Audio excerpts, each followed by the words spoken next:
Welcome to the Deep Dive. We're here to take a whole stack of information and really distill the key insights for you. Today, we're diving into just one source, but it's a highly opinionated one, pretty provocative, actually. It's a recent YouTube video called Jewish Derangement Syndrome, followed by This Mind Virus is Spreading from the channel Aquarius Waive. Yeah, and this deep dive is going to be, I think, quite fascinating. It's a look at a very specific, very strong viewpoint on what's happening globally, culturally right now. And just to be clear up front, our mission here isn't to agree or disagree with any of it. Not at all. We're here to meticulously unpack the arguments, the claims, the rhetoric used in this specific video. We'll lay out the content impartially, making sure you understand the ideas being put forward, but, without us endorsing them or taking any side. Exactly. So if you're ready to explore a perspective that definitely challenges a lot of the narratives out there, let's get into it. Yeah. We'll focus on how this video frames things, movements, ideologies, societal shifts. It offers a very distinct analysis. Let's see what it says. All right, so first off, the source makes a really foundational claim. It gets right into it. It argues that and it uses the phrase, so-called pro-Palestinian movement isn't rooted in things like love and acceptance and compassion. Right. Instead, it claims the movement is driven by hatred, envy, and bitterness. Those are the specific words. That's a pretty strong opening statement. Sets a confrontational tone, doesn't it? It really does. And what's striking is the assertion that the people involved are resentful people just looking for a scapegoat. And then it draws this parallel, quite an inflammatory one. It claims that, just like it says, social activists use the plight of the marginalized as an excuse to hate white people. Okay. The current situation is, in this video's view, an excuse to hate the Jews. Because, and this is key to its argument, the Jews in their head are the white people. Wow. Okay. So it's linking current events to a historical pattern of resentment as it sees it. Precisely. And then it really escalates. Yeah, the video warns quite dramatically that if folks don't wake up to this, the consequences will be, dire. It predicts a socialist communist dystopia that will, quote, literally tear the fiber of Western civilization from its seams. So it's framing it as an existential threat. Absolutely. Not just criticism, but potential civilizational collapse. So the big question is, how does the source connect all these dots, from the pro-Palestinian movement critique to this huge threat? Good question. Well, it explicitly says that Islam is an extension, a kind of founding principle as an ideology, the one that wants to destroy Western civilization. That's its claim. Okay, so it identifies Islamism as the ideology. Yes, but crucially, it also argues it's an extension of the Marxists, that they are one and the same. That's why they relate. So it lumps them together ideologically. Right, saying they share the same goal. Exactly. And it points to October 7th as the moment when, quote, Israel had to learn just how real this threat is, positioning that as a kind of wake-up call for the West through Israel's experience. Got it. So to back up these big claims, the video then pivots. It brings up a specific incident as, evidence. Yeah, concrete evidence of the hatred and aggression it's talking about. It describes a scene where a young man pulls out an Israeli flag. Which, in the video's very loaded language, triggers the liberal demons. Right, that's the framing. And the video goes into detail. It describes an old liberal demon, that's the term it uses for people it sees as opposing Western values, who grabs his arm, which is a sign of aggression, and then comes to grab him by what seems to be the shirt, grabs him by the flag, grabs him by the shirt. So a physical confrontation. Yes. And the source presents this as proof, demonstrating the level of hatred and aggression they have towards what we call the Western way of life freedom, per se.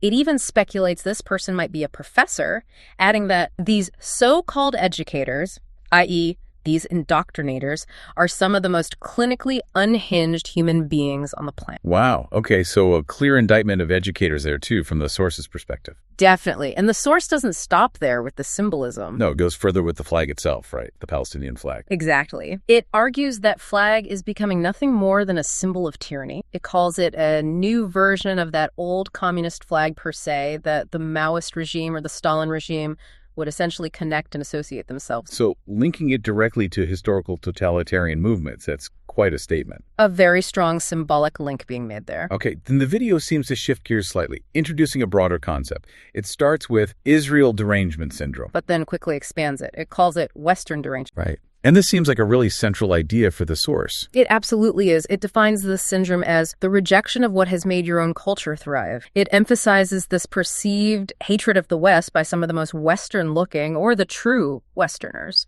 And it gives an example of a very specific way. Extremely specific, and again, quite inflammatory. It describes a young woman using the words Aryan Anglo-Saxon blooded, who is wearing, quote, 2, if not 3, kafir. Now, kafir is often a derogatory term for non-believers. Here it seems maybe misused or reappropriated to mean head coverings. It's unclear. Right. The language is loaded. Very.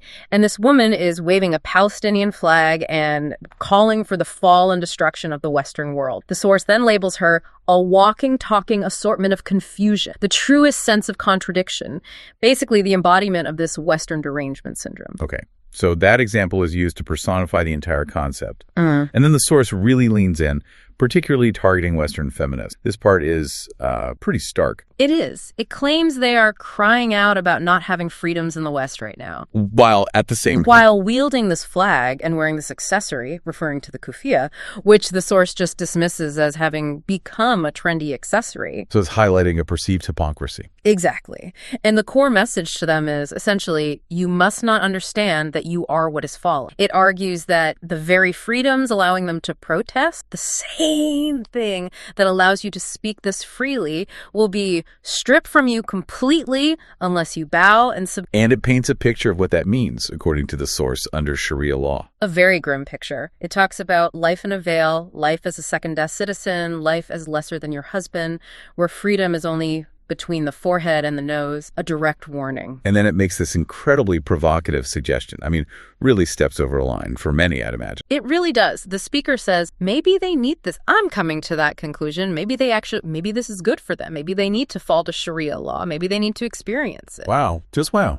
And it doesn't stop. It even proposes a kind of trade-off. Quote, we'll send some of our feminists, our liberals over to y'all, and y'all can send us some of those incredible, amazing, intelligent women from over there. Goodness, that's something else. And the whole section concludes with the speaker just stating, personally, I cannot wait for the West to fall. A very definitive personal statement from the creator. Stark is definitely the word. No question. Okay, finally, the source touches on some specific political happening in the UK this time. Yes, it discusses a demonstration outside of number 10 Downing Street, and it brings up the fact that the group Palestine Action had been, quote, prescribed by the House of Commons as a terrorist organ. The correct legal term is prescribed, but the source says prescribed. Right, proscribed. And it notes the vote. Yeah, it mentions that only 26 MPs out of the entire House of Commons, about 650 MPs total, voted against the prescription of Palestine Act. And interestingly, it first presents Palestine Action as, quote, a nonviolent direct action group that has not harmed a single hair on the head of a single human being. But then it contradicts that.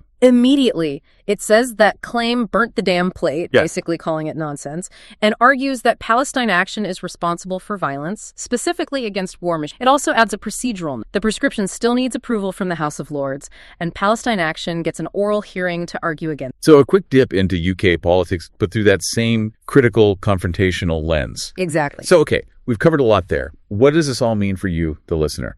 We've just unpacked a very specific, very assertive viewpoint on a whole range of complex issues, all drawn from this single YouTube video. We've laid out its arguments, its framing, its rhetoric, hopefully without injecting our own judgment, just letting you hear what the source itself claims and how it builds its narrative. Yeah, and what we've seen is a worldview that connects dots between social movements, political events, cultural trends, linking them all to what it sees as this huge existential threat to Western civilization. It uses these really strong ideological connections, very harsh condemnations, vivid examples, and deliberately provocative language to make. Our goal today was really just to make sure you're informed about what this particular source is putting out there. So now may be something for you to think about on your own. What kind of underlying anxieties or maybe desires might lead someone to create or believe these kinds of sweeping narratives about decline in energy. And maybe consider how this specific viewpoint resonates with or maybe clashes dramatically with other perspectives you come across. It's always worth not just looking at what people are saying, but how they're constructing their arguments, you know? Absolutely. Keep seeking out diverse perspectives. That's the core of understanding. Thanks for joining us on The Deep Dive.